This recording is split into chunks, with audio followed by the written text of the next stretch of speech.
Hello, good morning all. So in the beginning of the biology classes, I have done only the career guidance classes, isn't it? So that's right.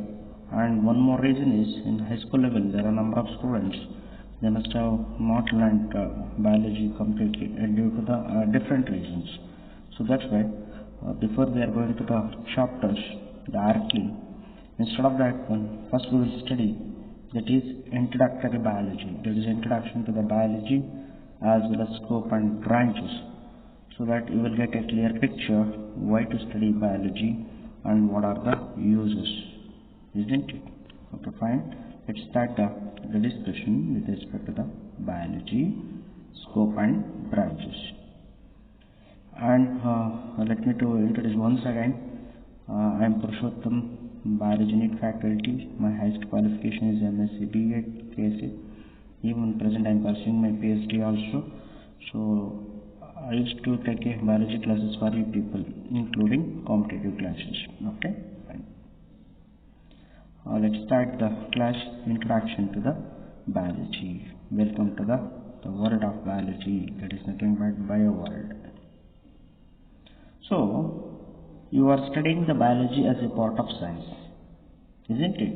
It is therefore necessary to first define the science. Then the question arises, what is science?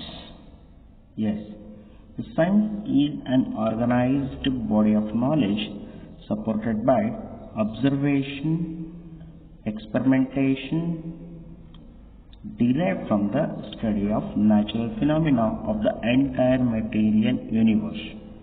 Okay, so what is the meaning of these ones? It is an organized body of knowledge. Okay, we will collect the information from different sources, but it is organized. And the knowledge, how we will get the knowledge? It is supported by observation. We should observe keenly each and everything. And after that one, we will cross-check by experimentation, isn't it? So then, they derived from the study of natural phenomena. Okay, this is not an abnormal, it is a natural phenomena of the entire material universe. So this is called that science. Okay, and instead of that one, all these things you can also define in easiest manner. Okay, please note down, science is a systematic study of knowledge by giving evidence practically. Okay, so we can also say a systematic study of knowledge by giving evidence practically. Without the practical, okay, and observation, we cannot say it is a science, because all the subjects are remaining branches also we will study systematically only. But the thing is, if there will be no observation or experimentation, we cannot consider it is a science, isn't it? For each and everything there should be evidences. Okay, along with that one, we have to prove it experimentally, then only it will be considered as a science. Okay, fine. And you know very well that there are three major branches of the science, isn't it? There are three major branches of the science, namely of physics, chemistry and biology. And you know the definition also. How can you define the physics? Yes, physics is a branch of science which deals with the study of mainly matter and energy. Okay, there are different type of the definitions is there, but still for the purpose of understanding I am telling you. Okay, yes. Also when it comes to the chemistry also, how can I define the chemistry? Yes, chemistry is also a branch of science which deals with the study of chemicals, chemical composition, components, chemical reactions, etc. Okay, so these are all things we will study under the chemistry. Okay, and the biology, when it comes to the biology is the study of living beings, that is all the plants and animals including humans, isn't it? Okay, fine. And I was telling about the science, isn't it? Why can't, we will study the science as a normal subject? Because when compared to the science with respect to the other subject, because of the scientific method, we will differentiate the other subjects with respect to the science. Okay, so how it will be, these scientific methods will be, in the beginning generally we will state the problem. That means we can identify particular topics. Then we will gather complete information about that particular topic or the problems. And finally we will form a hypothesis. Okay, so hypothesis will be generally of two types. Remember, that will be positive hypothesis and negative hypothesis. Based on this one, we will test the hypothesis. Okay, and based on this test and experimentation, we will analyze the data also. It is a step-by-step mechanism. And finally, after the analyzing data, we will draw a conclusion. Okay.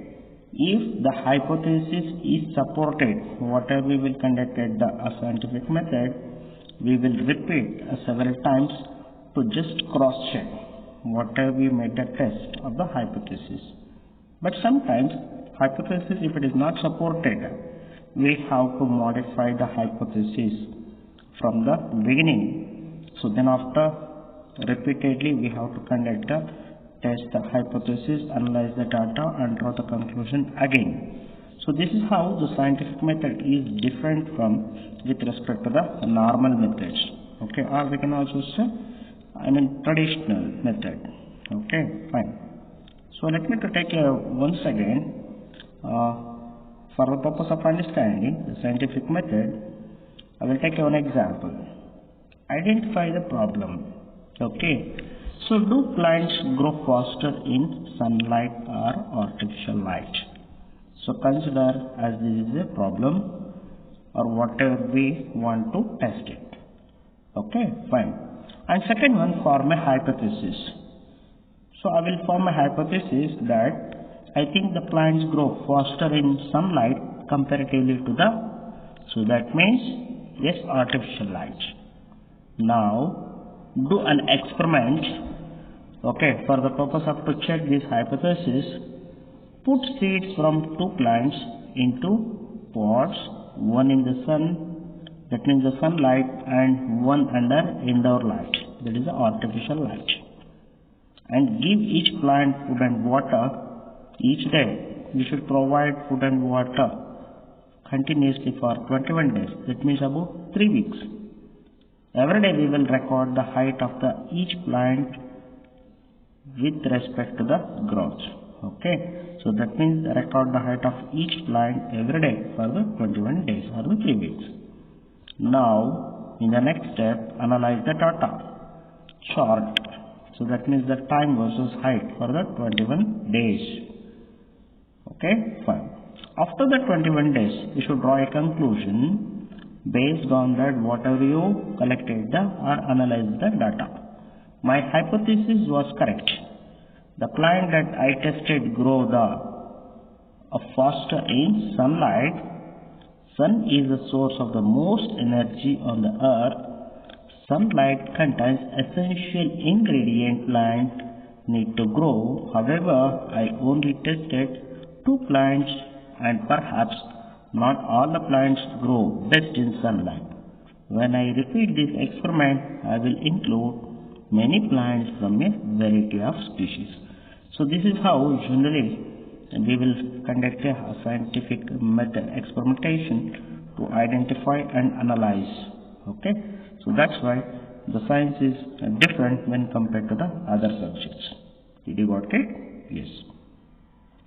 So and let me to tell you once again, these are all some first beginnings of the biology.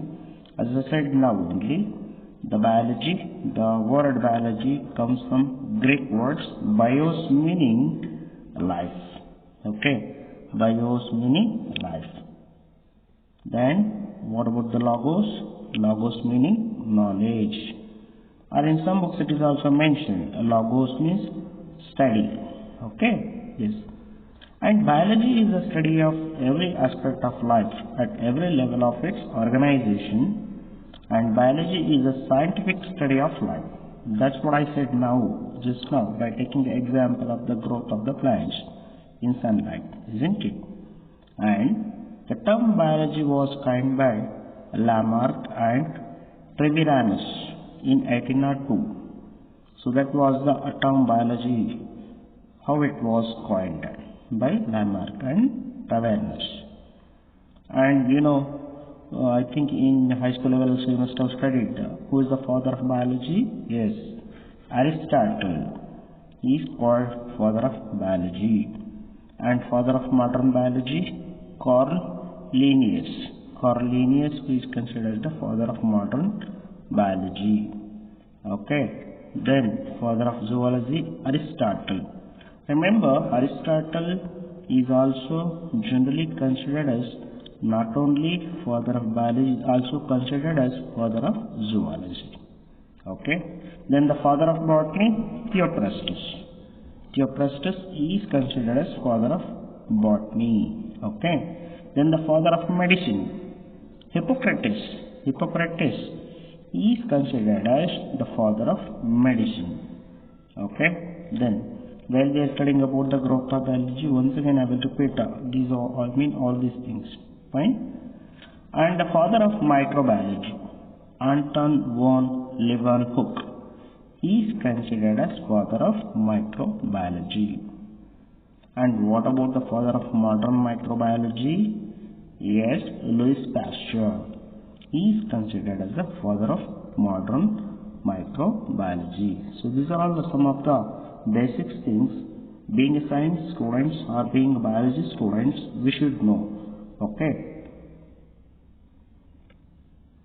And there are some definitions also which is related to the biology. The biology is a natural science concerned with the study of life and living organisms, including their structure, function, growth, evolution, distribution and taxonomy. So these are all things also we will study under the biology only. Okay, so that means the living organization, how they are evolved, okay, including the structure, how it will perform the function, and how it will grow. So that's evolution, gradual changes, and the distribution, where all the organisms cannot exist in a particular place. So the distribution, in generally we can also say the distribution. In biology we will also say, so that means that is geological distribution. Okay. And you know very well that biology generally recognizes the cell as the basic unit of life, genes as the basic unit of heredity, yes, and evolution as the engine that propels the synthesis and creation of new species. Without the evolution, there will be no this much of the very well developed as well as adapted species on this earth, isn't it? Because of the evolution. Evolution is nothing but a slow, gradual changes. Okay, then. And the term biology derived from, as I said, the Greek word bios means life, the suffix logia or logos means a study of. Okay, yeah, because based on these terminologies only, there are a number of cases they were asked some few basic questions. So that's why we should know.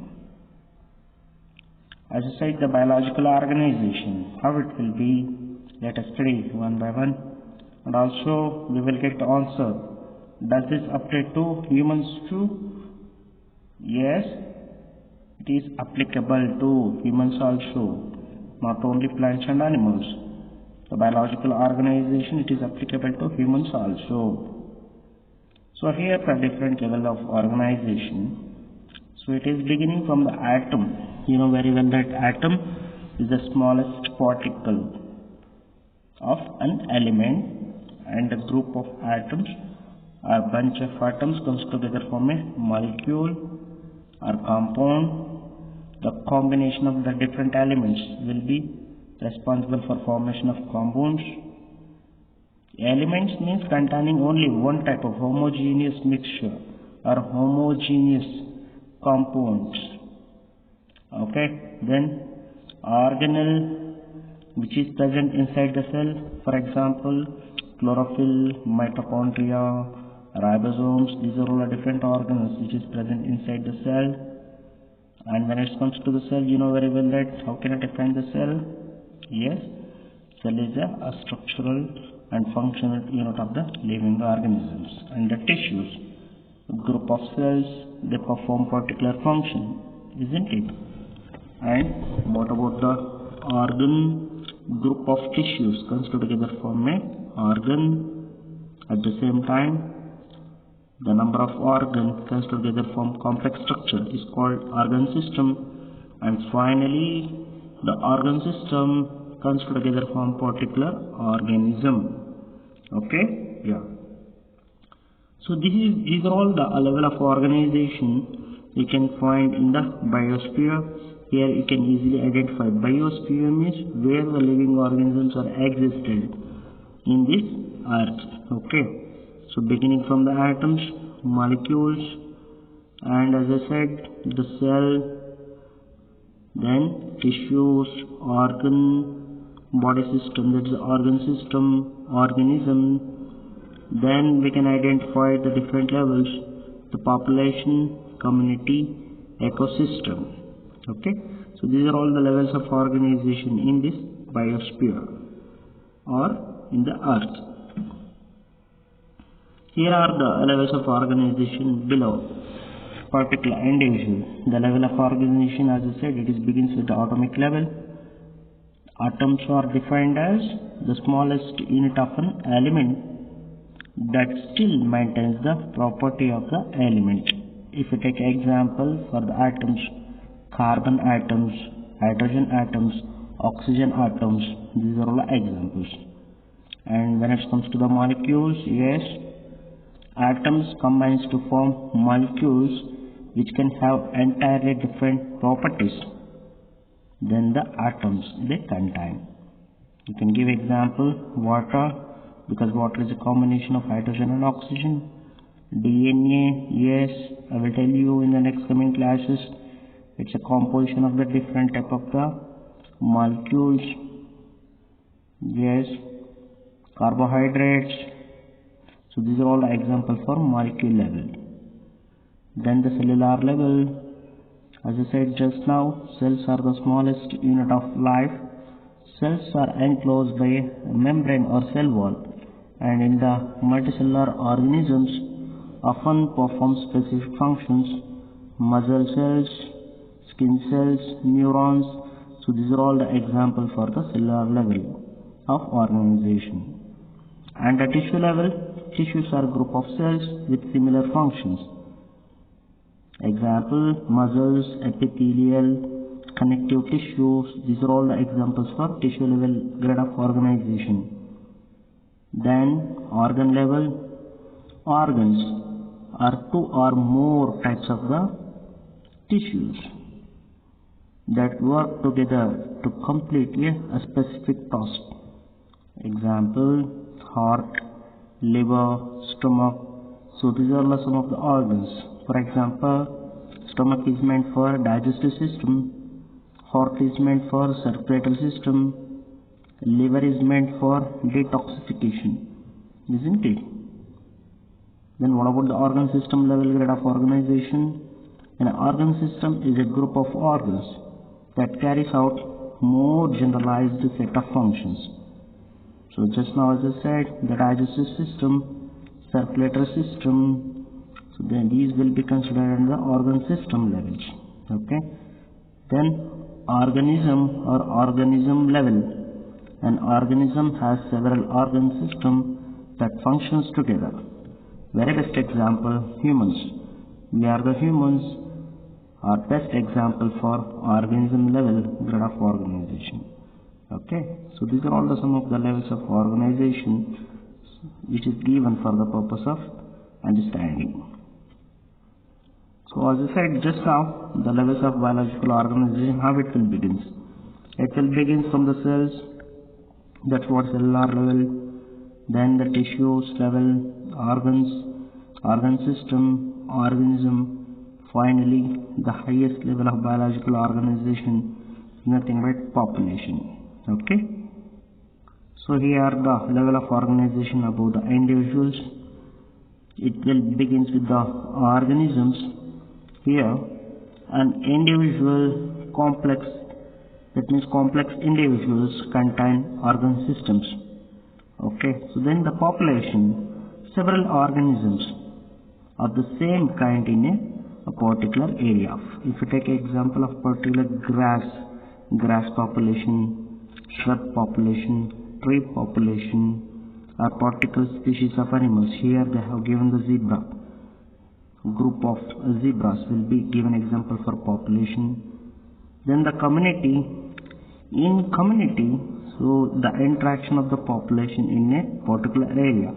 For example, here only you can identify the zebras also present, and also which is the organism. Yes. Okay. So and also plants also you can identify. Are you able to get it? Yes. So that means more than one species. That means meaning more than 2, 3 like that. The grass species. Okay. So these all will be given example for the community. And while the ecosystem, a community, that means the plus the environment. Here we can identify the combination of both biotic and abiotic environment. Then it will be considered as an ecosystem. As I said, the biosphere, the regions of the Earth's crust, water and atmosphere inhabited by living things, wherever the living organisms can exist. So this region will be considered as biosphere. Okay, that's what I said. These are all the level of organization above the individuals. So these are all the examples. You know very well that cell. Cell is the most basic unit of the structure. It is the structural and functional unit of the living organisms. All the unicellular organisms can be given example, best example for cells, isn't it? Then the tissues. Yes, group of cells considered together form a particular structure and perform a particular function. Here they have given both plant tissues and animal tissue. Plant tissues are below and animal tissues are present above. Okay. Then the organ, as I said, heart, kidneys, liver. That's what a brain also best example. Yes, the respiratory organ, lungs will also be given example for the organs. And the organ system, that's what I said. Here the multiple organs considered together form a particular structure and they perform the particular system. If we take a muscular, this is our organ system. Then here the respiratory system, including that beginning from the mouth or the nasal opening. Okay. So these all will be considered the organ system. So this is the organism. It may be plant or animal or complex. Plants or humans also including or insects. So these all will be considered as a particular organisms. The populations. So here the different species of the population. Yes, the plant populations inside the aquatic environment. So the corals populations, and here the jackals. Okay, so these are all the best examples for the populations. Okay, fine. So then after we have to study about the growth of the biology. Okay, then after we have to study about the growth of the biology. But the thing is, no one can say when the study of biology exactly began.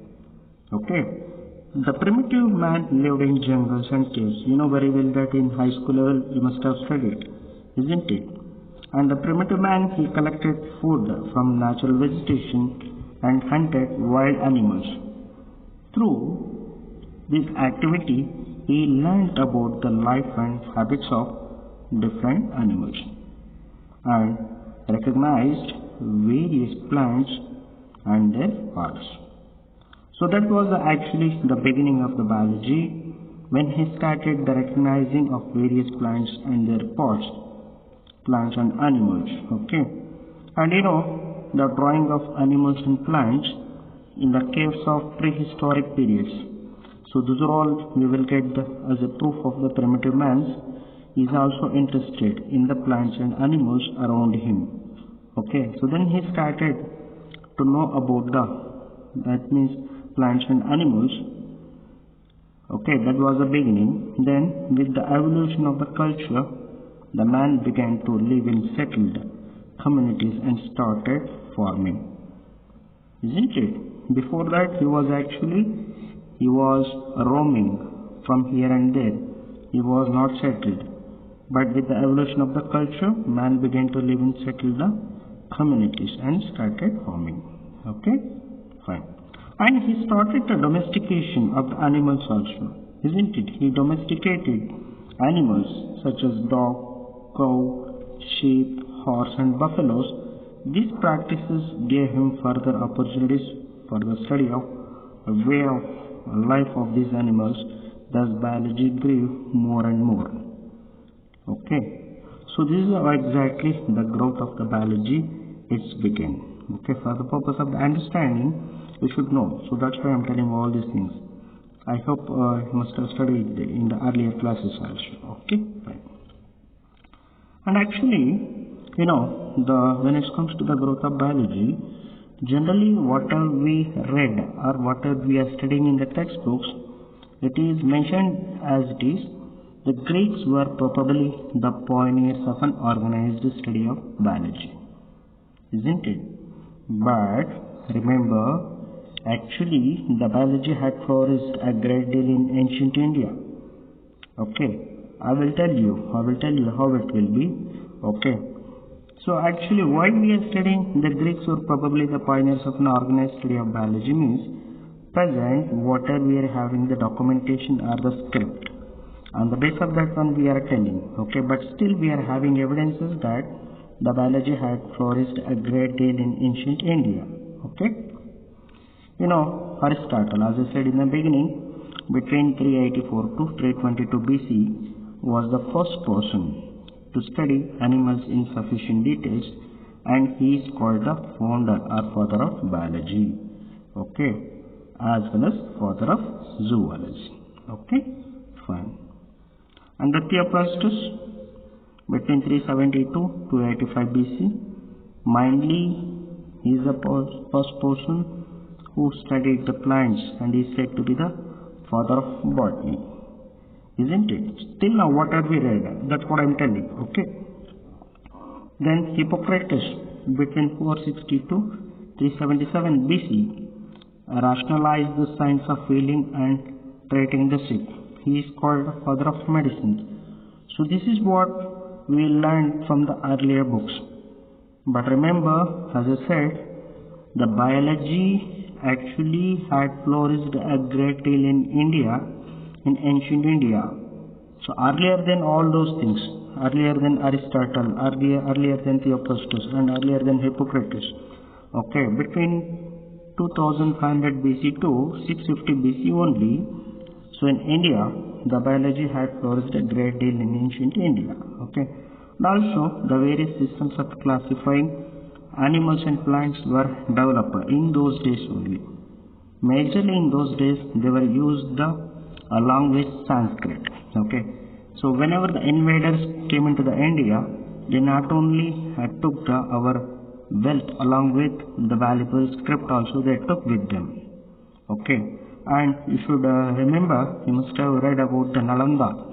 So when the invaders burned the Nalanda and all most important the universities in India, it is believed more than 90 lakh books were burned. Okay, so it has happened earlier. So why I am telling all these things, India is a motherland for all the type of the science. Okay, so from the India it is circulated towards the different countries. In those days only there are different foreigners.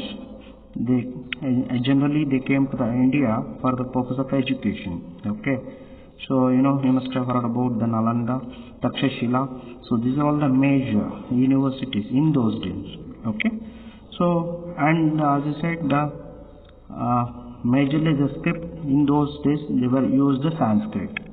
Fortunately, unfortunately, nowadays we are not learning, but foreigners they are learning.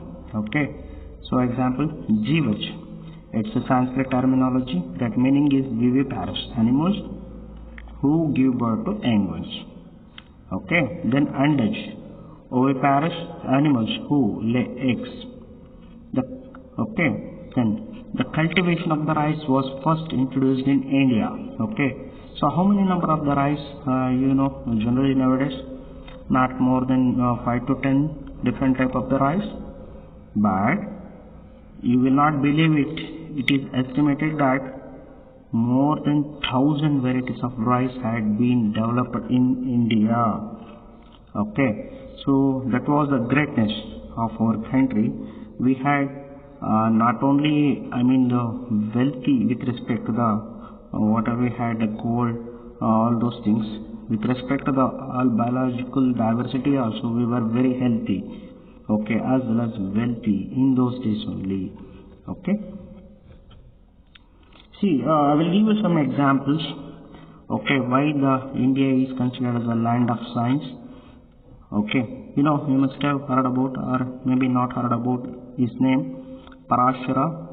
Okay, he is one of the actually ancient scientist. Okay, the Parashara wrote Vriksha Ayurveda. So that means the science of life of trees in Sanskrit. Okay, so one of the earliest texts on the botany. So this text was considered to be an ancient botany primer for the students of traditional Indian medicine. Okay, so whatever we are actually facing present, the problem, the corona. For that corona, in those days only they have written the medicine. Okay, so in Ayurvedic they have written all those medicines and all. Okay, and there is another book he wrote, Krishi, that is Krishi Parashuram. Okay, it is mainly dealt with the agriculture and weeds. Okay, so those are all agricultural techniques. In those days only they have written. Okay, they were written. So present what we are thinking, these are all the new technology, that's the organic culture and all.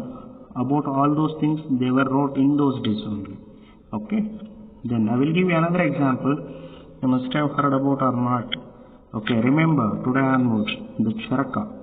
Okay, Charaka is also written in Sanskrit only. He is actually in the beginning only, between 100 to 200 BC. Okay, was the principal contributors to the Ayurveda, a system of medicine and lifestyle developed in ancient India. Okay, and also he is known as the compiler or editor, okay, of the medicinal treatise entitled he wrote the very important script and the book Charaka Samhita. It's containing very wonderful the Ayurvedic system of education. Okay, how to treat the people with respect to all the type of the diseases. Okay, and I will give you another example. Sushruta. So he is actually he was there in India between 7th to 16th century only. Sushruta was an ancient Indian physician known as the main author of the treatise, the Compendium of Sushruta. Okay, so recently we are thinking that plastic surgery and all, it's a recent technology. No, actually the physician, the Sushruta was a physician in ancient India, known as the father of Indian medicine, as well as he is actually the father of plastic surgery. Okay, for inventing and developing surgical procedures.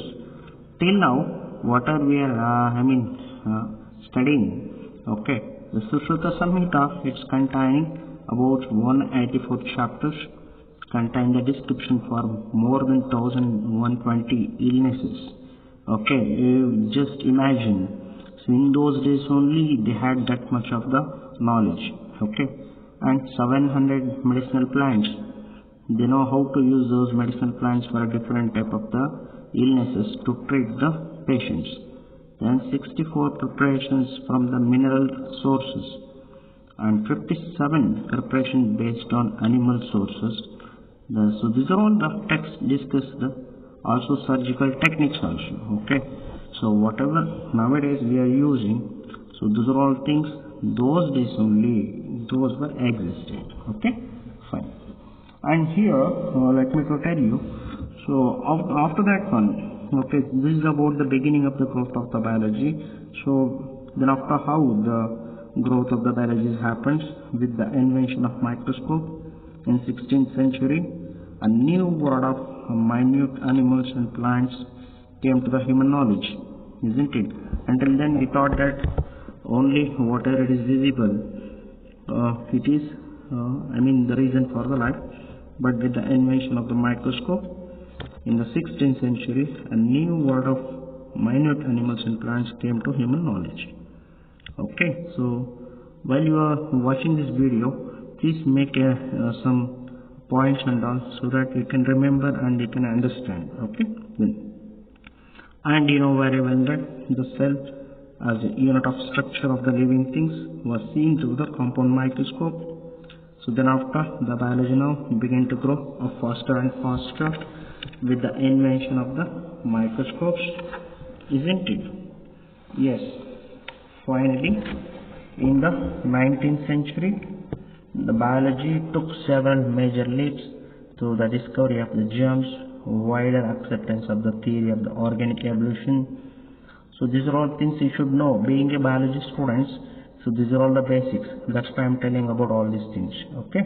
Now, the 21st century is poised to unravel more mysteries of nature and miraculous innovations in the medicines, in the field of medicine, not only in the field of medicine, also in the field of agriculture.